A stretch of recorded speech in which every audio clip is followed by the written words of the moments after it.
हरे कृष्णा। तो अभी हम भगवद गीता के 16वें अध्याय के अंतर्गत श्लोक संख्या 22 पर विचार करेंगे। एतैर्विमुक्तः कौन्तेय तमोद्वारे त्रिभिर्नरः आचरत्यात्मनः श्रेयस्ततो याति परां गतिम्। तो यहाँ पर भगवान कह रहे हैं कि हे कौन्तेय, यानी हे अर्जुन, एतैर विमुक्तः, तो इन नरक के 3 द्वारों से जो विमुक्त होता है, तमोद्वार है त्रिभिर्नरः, जो मनुष्य नरक के इन 3 द्वारों से मुक्त हो जाता है, आचरति आत्मनः श्रेयस, तो फिर अपने कल्याण का ही वो आचरण करता है, ततो याति परां गतिम्, और इस प्रकार से वो परागति की ओर जाता है। अब हम सुनेंगे प्रभुपाद तात्पर्य में क्या लिखते हैं। श्रील प्रभुपाद की जय। व्यक्ति को मानव जीवन के 3 शत्रुओं काम, क्रोध तथा लोभ से अत्यंत सावधान रहना चाहिए। जो व्यक्ति जितना ही इन तीनों से मुक्त होगा उतना ही उसका जीवन शुद्ध होगा। तब वह वैदिक साहित्य में आदिष्ट विधि विधानों का पालन कर सकता है। इस प्रकार मानव जीवन के विधि विधानों का पालन करते हुए वह अपने आप को धीरे धीरे आत्म साक्षात्कार के पद पर प्रतिष्ठित कर सकता है। यदि वह इतना भाग्यशाली हुआ कि इस अभ्यास से कृष्ण भावनामृत के पद तक उठ सके, तो उसकी सफलता निश्चित है। वैदिक साहित्य में कर्म तथा कर्मफल की विधियों का आदेश है, जिससे मनुष्य शुद्धि की अवस्था यानी संस्कार तक पहुंच सके। सारी विधि काम, क्रोध तथा लोभ के परित्याग पर आधारित है। इस विधि का ज्ञान प्राप्त करके मनुष्य आत्म साक्षात्कार के उच्च पद तक उठ सकता है, और इस आत्म साक्षात्कार की पूर्णता भक्ति में है। भक्ति में बद्ध जीव की मुक्ति निश्चित है। इसीलिए वैदिक पद्धति के अनुसार 4 आश्रमों तथा 4 वर्णों का विधान किया गया है। विभिन्न जातियों या वर्णों के लिए विभिन्न विधि विधानों की व्यवस्था है। यदि मनुष्य उनका पालन कर पाता है तो वह स्वतः ही आत्म साक्षात्कार के सर्वोच्च पद को प्राप्त कर लेता है। तब उसकी मुक्ति में कोई संदेह नहीं रह जाता। तो यहाँ प्रभुपाद का तात्पर्य समाप्त हुआ। अब हम सुनेंगे श्री भगवान ने कहा में कैसी व्याख्या हुई है।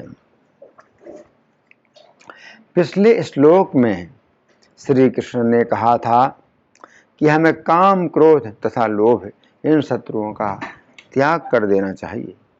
उस समय अर्जुन के मन में जिज्ञासा उत्पन्न हुई कि यदि व्यक्ति इन 3 शत्रुओं का त्याग कर देता है तो उसे क्या लाभ होता है। अंतर्यामी होने के कारण श्री कृष्ण अर्जुन के मन की जिज्ञासा को समझ गए।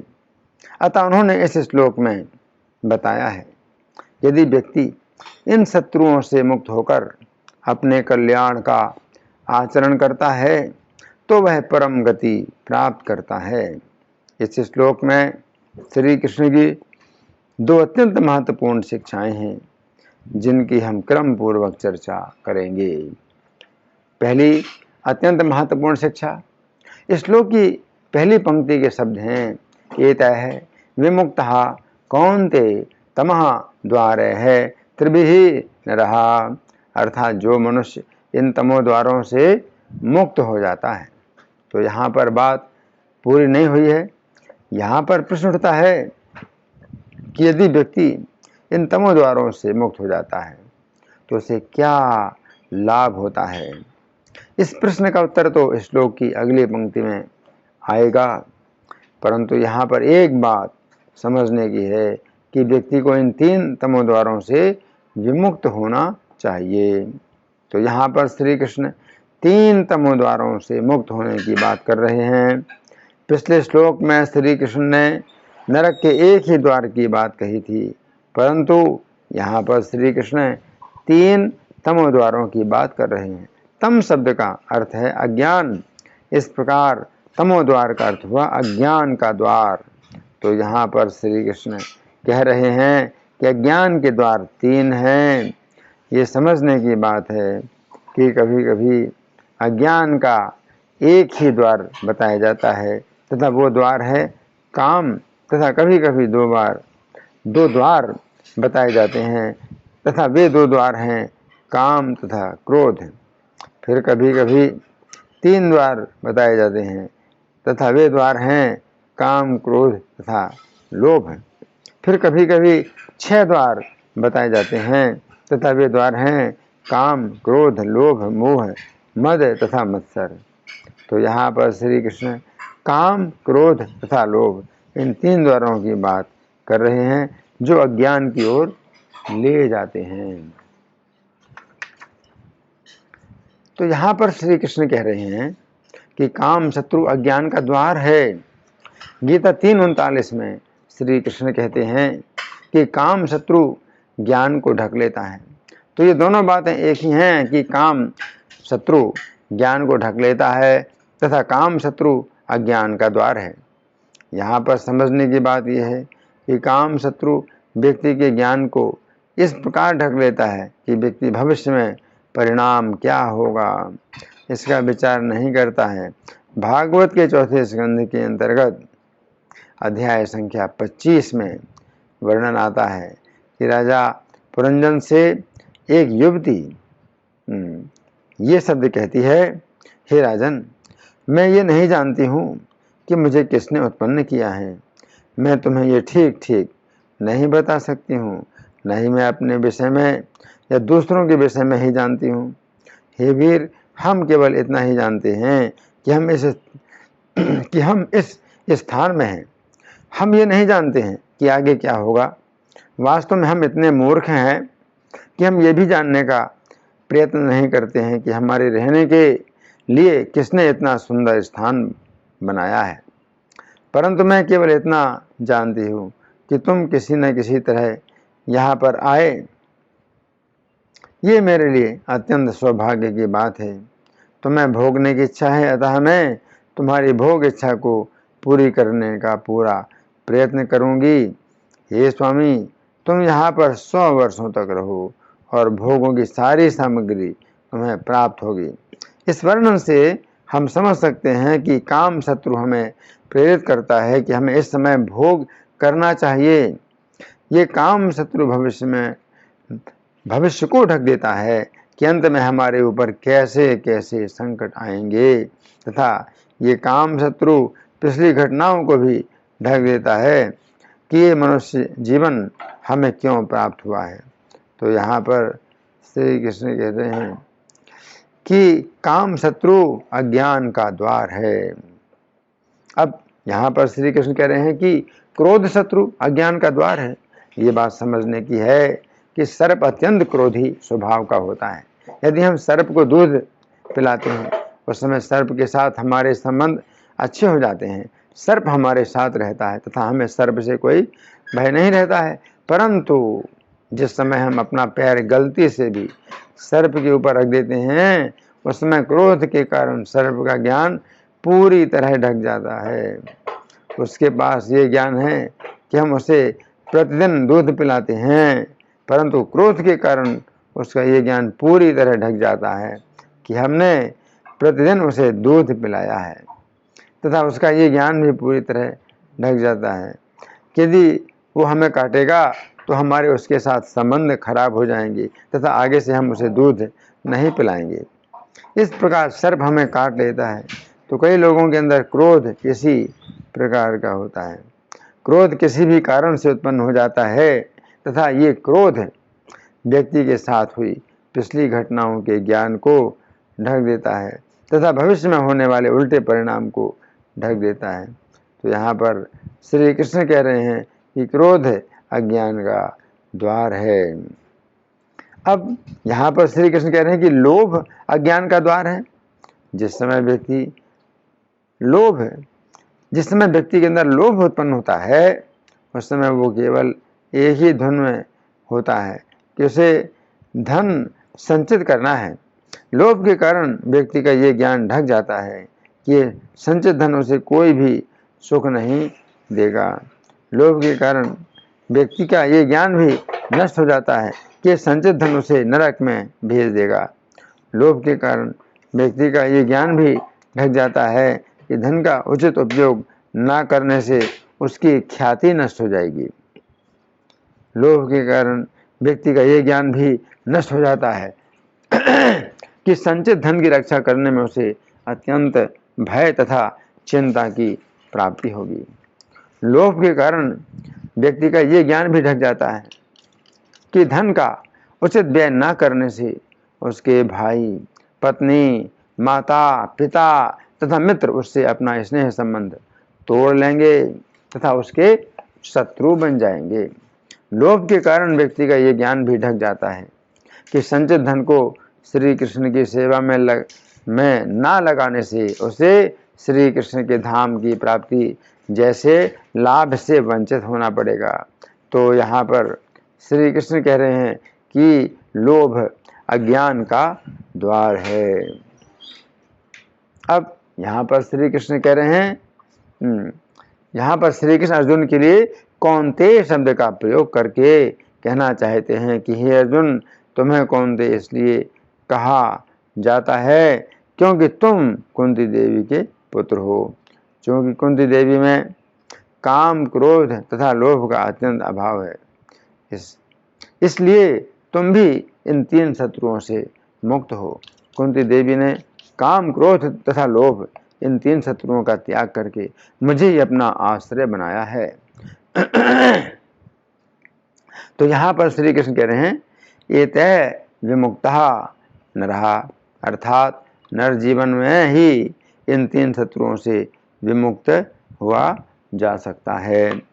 नर अर्थात मनुष्य जीवन में ही हमें शास्त्र, साधु तथा आचार्यों की शिक्षा प्राप्त होती है। गीता 5:23 में भी श्री कृष्ण नरः शब्द का प्रयोग करते हुए कहते हैं कि जो शरीर को त्यागने के पूर्व काम तथा क्रोध के वेग को सहन करने में समर्थ होता है, वही नर अर्थात मनुष्य श्री कृष्ण से जुड़ा हुआ है तथा सुखी है। उक्त श्लोक के तात्पर्य में श्रील प्रभुपाद लिखते हैं, अतः इस शरीर का परित्याग करने के पूर्व नर अर्थात मनुष्य को इन्हें बस में करने का अभ्यास करना चाहिए। जो ऐसा करता है वो स्वरूप सिद्ध माना जाता है और आत्म साक्षात्कार की अवस्था में वह सुखी रहता है। अब दूसरी अत्यंत महत्वपूर्ण शिक्षा, इस श्लोक की दूसरी पंक्ति के शब्द हैं, आचरति आत्मना श्रेयः तथा याति पराम गतिम, अर्थात ऐसा व्यक्ति अपने कल्याण का आचरण करता है तथा इस प्रकार वह परम गति प्राप्त करता है। इस श्लोक के तात्पर्य में श्रील प्रभुपाद लिखते हैं, मनुष्य को मानव जीवन के तीन शत्रुओं काम, क्रोध तथा लोभ से अत्यंत सावधान रहना चाहिए। जो व्यक्ति जितना ही इन तीनों से मुक्त होगा उतने अधिक उसका जीवन शुद्ध होगा। तब वो वैदिक साहित्य में आदिष्ट विधि विधानों का पालन कर सकता है। इस प्रकार मानव जीवन के विधि विधानों का पालन करते हुए वह अपने आप को आत्म साक्षात्कार के पद पर प्रतिष्ठित कर सकता है और इस आत्म साक्षात्कार की पूर्णता भक्ति में है इति। तो यहाँ पर श्री कृष्ण कह रहे हैं कि इन तीन शत्रुओं से मुक्त होकर व्यक्ति अपने जीवन के लिए परम कल्याण का विचार करता है।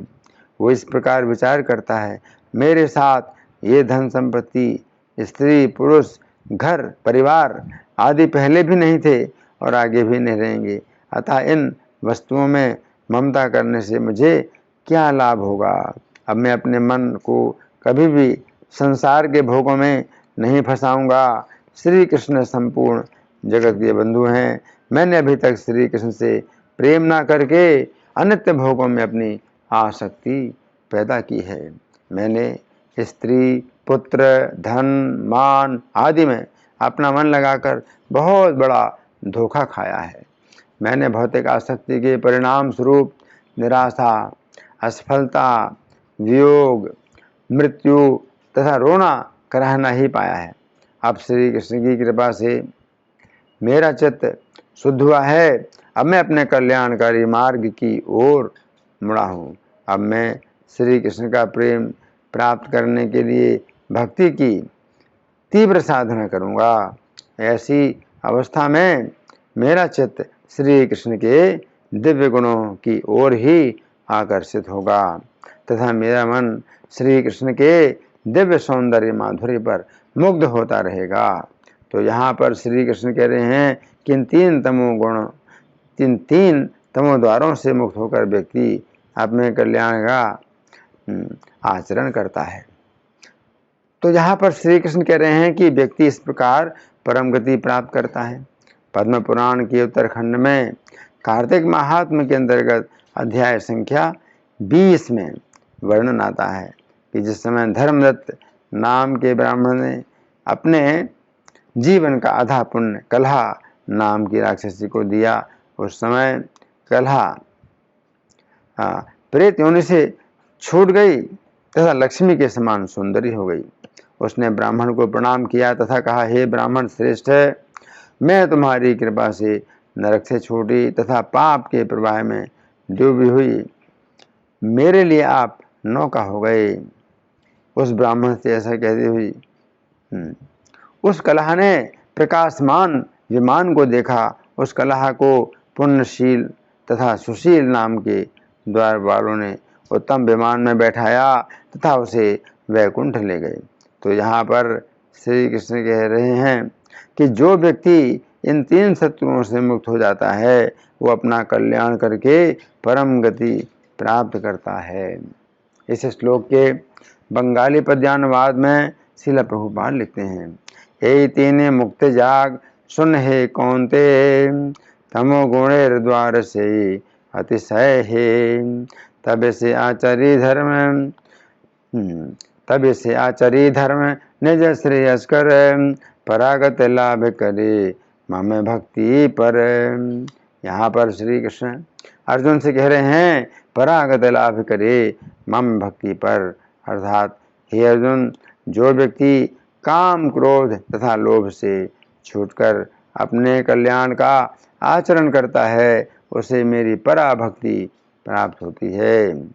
यदि तुम इन शत्रुओं से छूटकर मेरी पराभक्ति प्राप्त करना चाहते हो तो तुम मेरी शरण लो। तो ये जो श्लोक है इसमें भगवान ने स्पष्ट बताया कि जो व्यक्ति तीन इन द्वारों से अगर बच जाता है, विमुक्ता, अगर वो विमुक्त हो जाता है इन तीन द्वारों से, तो आचरति आत्मनः श्रेयस, तो फिर वो अपने कल्याण, अपनी आत्मा की कल्याण का कार्य करेगा। तो ये बात हमें समझना है कि कोई व्यक्ति अगर ऐसी स्थिति में हो तो निश्चित रूप से उसका कल्याण है। आचरति आत्मनः श्रेयस, अपने कल्याण के लिए वो आचरण करता है और ततो याति परम गतिम, और इस प्रकार से वो परम गति की ओर चला जाता है ना। तो तीन जो द्वार हैं इनको तमोद्वार कहा गया है इस श्लोक में, और पिछले श्लोक में भगवान ने नरक का द्वार बताया था। तो किसी भी शब्द का प्रयोग करें, जो संदेश है, गीता का संदेश है वो यही है कि जो व्यक्ति काम क्रोध लोभ इन तीन शत्रुओं से बच जाता है तो फिर वो अपना ही मित्र बनता है, अपने हित के लिए ही फिर कार्य करता है। और जब तक ये शत्रु काम क्रोध लोभ शत्रु अगर अपने दिमाग में बैठे हुए हैं तो ये उल्टा काम कराएंगे। जो शत्रु होता है वो अहितकारी होता है। शत्रु जो है हमें हमेशा उल्टे रास्ते पर चलाएगा। तो जो व्यक्ति इन तीन शत्रुओं से मुक्त हो जाए तो उसके लिए फिर और कोई दूसरा रास्ता नहीं बचता है, केवल भगवान के चरणों की सेवा। तो श्री कृष्ण के चरणों की सेवा अगर प्राप्त हो जाए तो इसमें सबसे बड़ी सुरक्षा और सबसे बड़ा लाभ है। धन्यवाद। हरे कृष्णा।